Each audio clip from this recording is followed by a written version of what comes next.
Hello and welcome to Hixxy Studio. In this video I'm going to show you how to make this card using a couple of things from the Amy Design Classic Men's collection.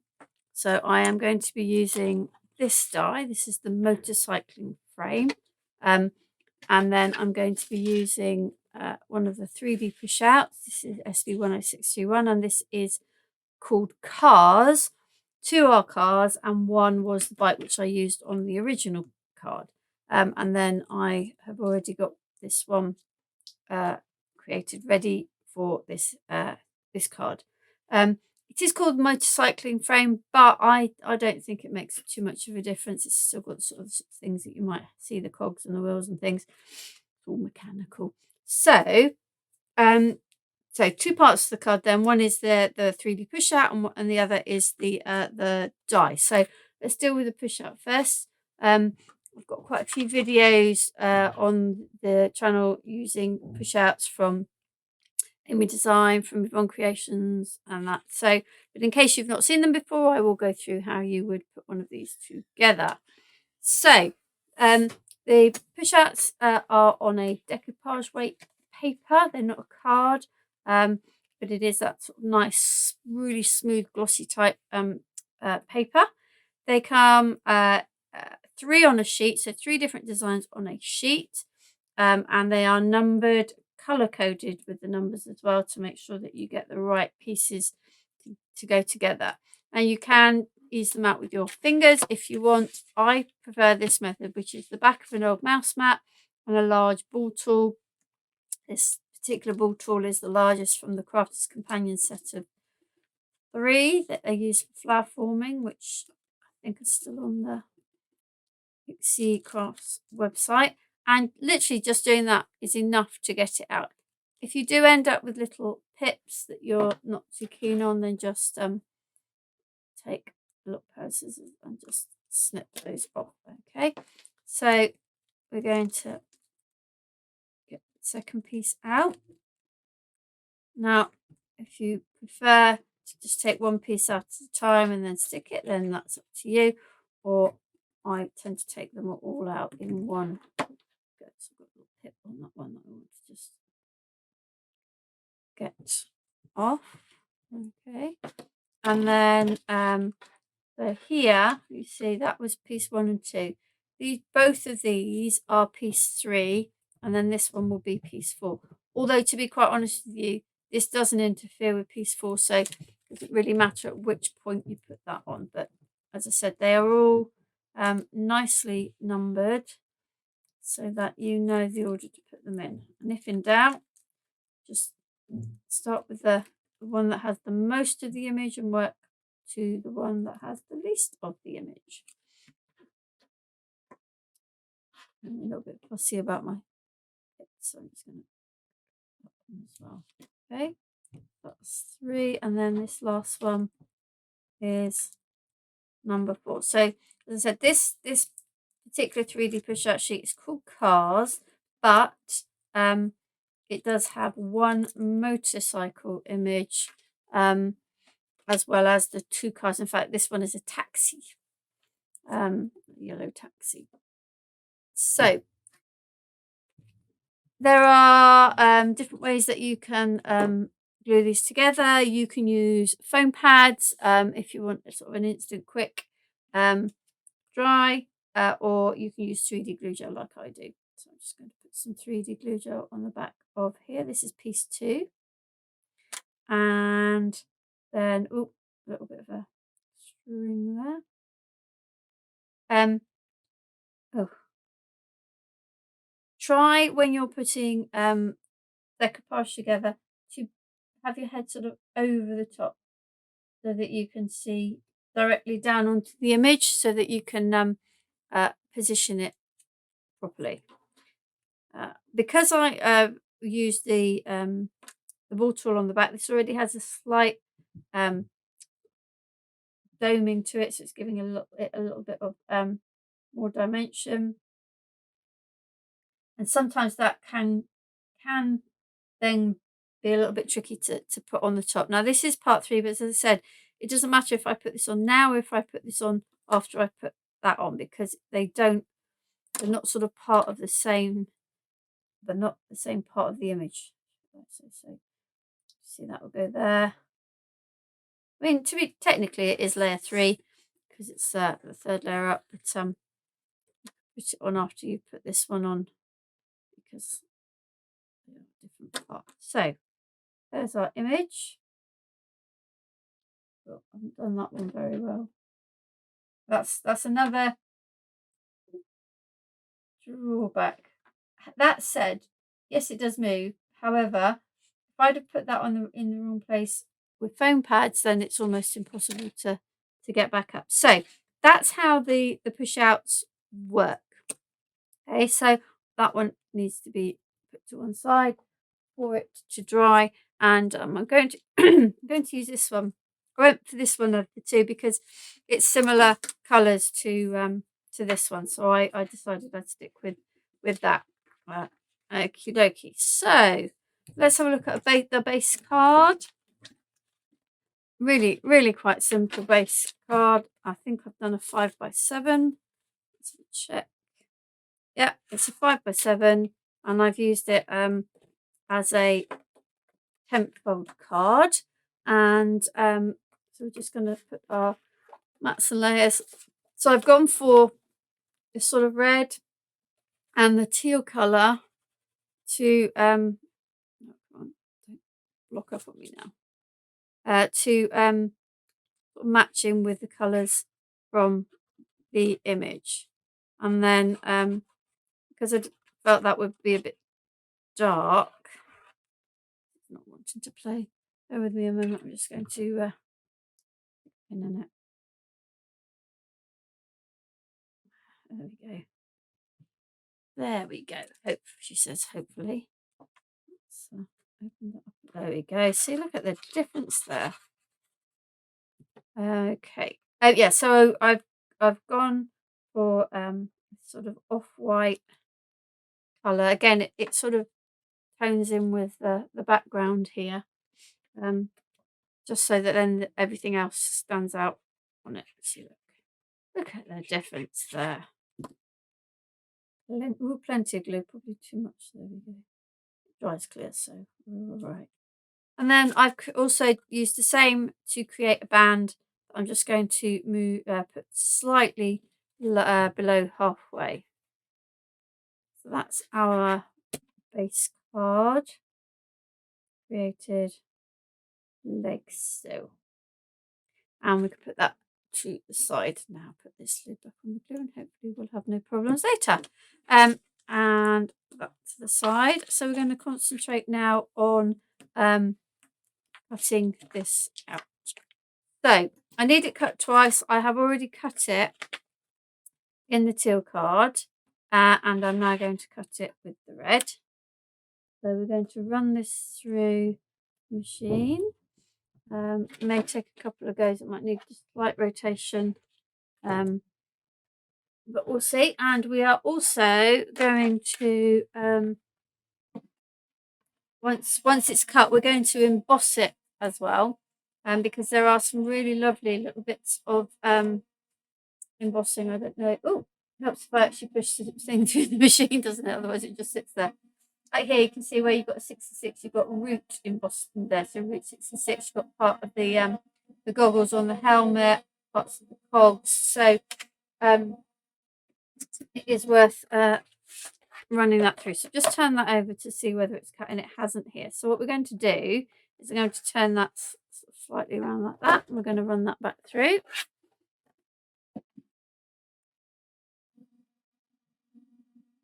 I think when the plate is beginning to sort of bow a little bit, you get little bits where it doesn't quite make contact, but I'd rather run it through a couple of times and create more bowing. So it's pretty much gone through. I can see a little bit there, but what I'm gonna work on the principle that if I run it through, oh, let's get rid of those. Run it through with the embossing mat, then those bits may well finish off, but we'll see. So all I've done is I've just added the embossing mat underneath the the cutting part of the die. pushes down into that mat.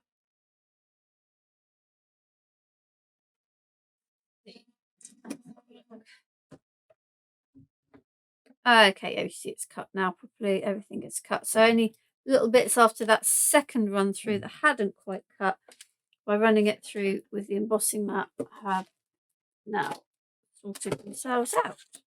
So I cut this out several times because, as you can see here, I've cut into it.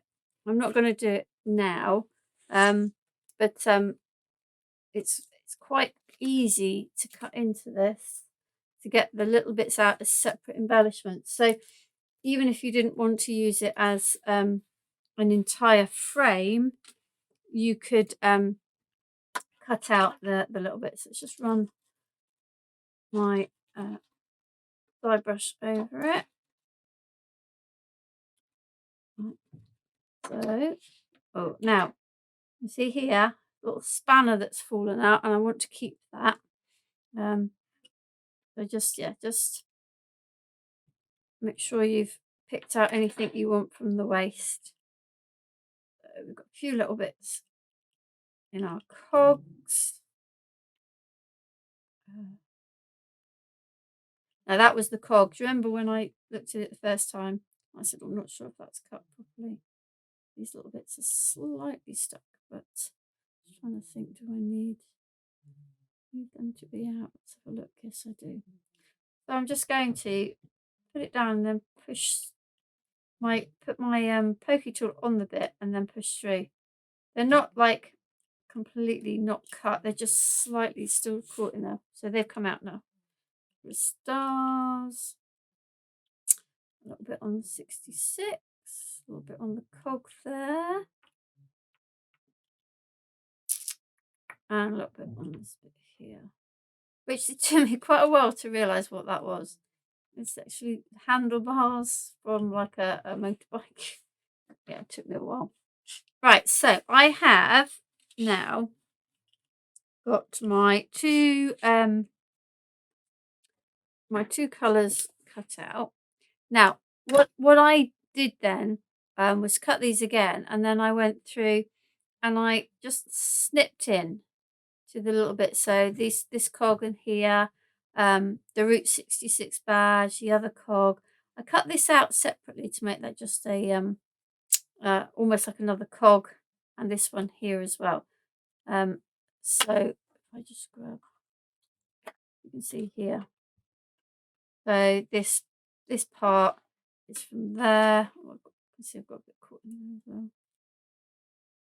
well. Yeah, so that part I cut from there. That's the Route 66 badge that I cut. That was a bit from there. That bit was there. So you can see that how I chopped into it to get the extra embellishment. And there's my my other spanner that excuse me, that I'm going to need. So I am just going to put those back in my little pot, because knowing what I'm like, by the time I get to want them to use them, they will have vanished. I'm very good at making things vanish from my desk. So right, so put that to one side. Let's deal with the now I'm going to do this the opposite way this time, just because I can. So we need some glue. The teal colour one on first, and now this glue is quite quick, as you saw. Now I've got it cleared up, so I don't want to be using too much of that, otherwise it's going to get everywhere. Just on the slightly larger bits, and then get my thinner one going. So get around on these thinner part. Oh, put a bit there. Sort of bits and pieces on thing, and I will have to do the same for the other one, so bear with me.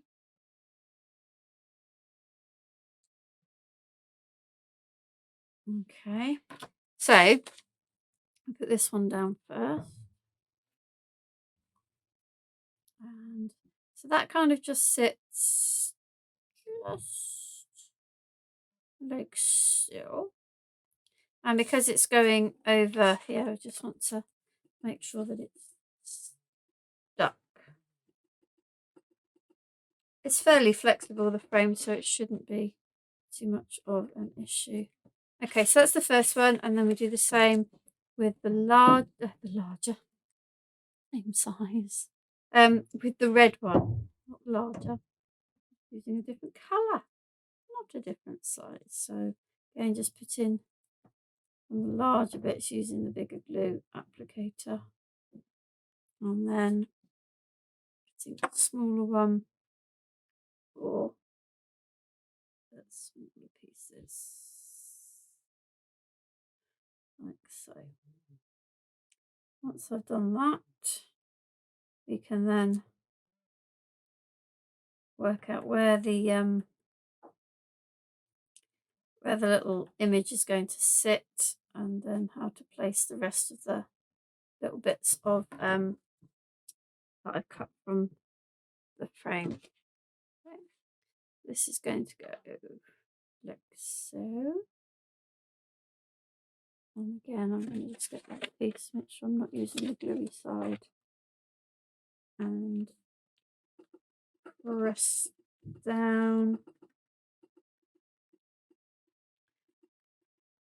That's pretty cool. So this is going to sit like so. So I'm going to grab now my other bits and pieces, and I've literally got the reverse, because obviously I had two of the other frames, so I kind of used half on one and then the other half on here. So this is going to kind of go there. So it's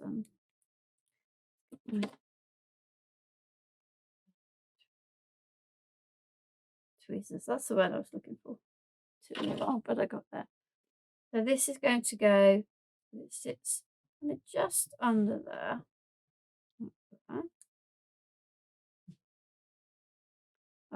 That white card, that off-white card is a shiny one, so I'm not worried too much. And in fact, I need it to be a little bit up because I want to shove this one underneath.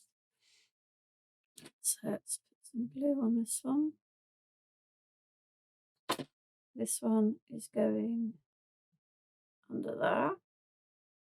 Again, I won't push that down too hard because I want this one to go underneath that one. But the reason I've worked up from the bottom is because obviously of positioning, I didn't know exactly where I would want them to go. We'll go with that for up there, and then we'll push that down. And so that's going there. Right, so this time I'm going to stick this down because this next one is going to sit on top rather than underneath. So we can actually glue this one down. Oop, put the glue on the right side would help. No. Okay. Oh, what a silly banana I am. Just bear with me while I clean up that glue. I'm just spraying it with water because I know that it will dilute with water. So that was a silly thing to do. Okay, so now this one is going to go. Just look at how I don't think. Probably think that one will be next. That one there. That one there. And then Route 66. Excuse me. Right, let's put this one on first. My water away. I'm going to put that there. And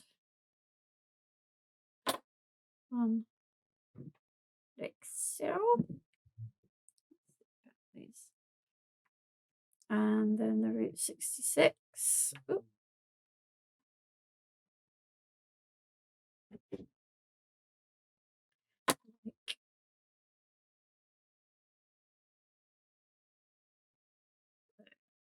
There we go, Route 66. And then we just have our little spanner. Yeah, so with just when you first cut these, have a look and see what falls out, because sometimes you miss the fact that there are these great little bits that are, you know, recognizable things that you can actually use as part of your embellishment.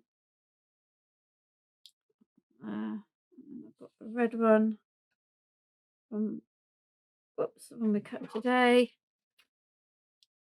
like so. Right, so there we have our little car and motorcycle. So two different versions, pretty much the same, if you like, but it's just slightly different in terms of the image and the combination of colours.